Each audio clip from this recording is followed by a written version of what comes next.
Nag-iiyak sila. At si Moses, kinausap ng Panginoon, sabi ng Panginoon, Moses, itaas mo yung baston mo, itaas mo ang tungkod mo. At nang itaas ni Moses, yung kwento, nahati yung dagat.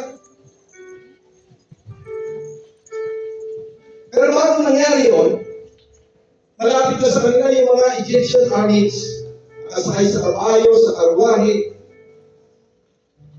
Alam niyo yung anghel ng Panginoon na nasa unahan ng mga Israelita, pumunta sa likod.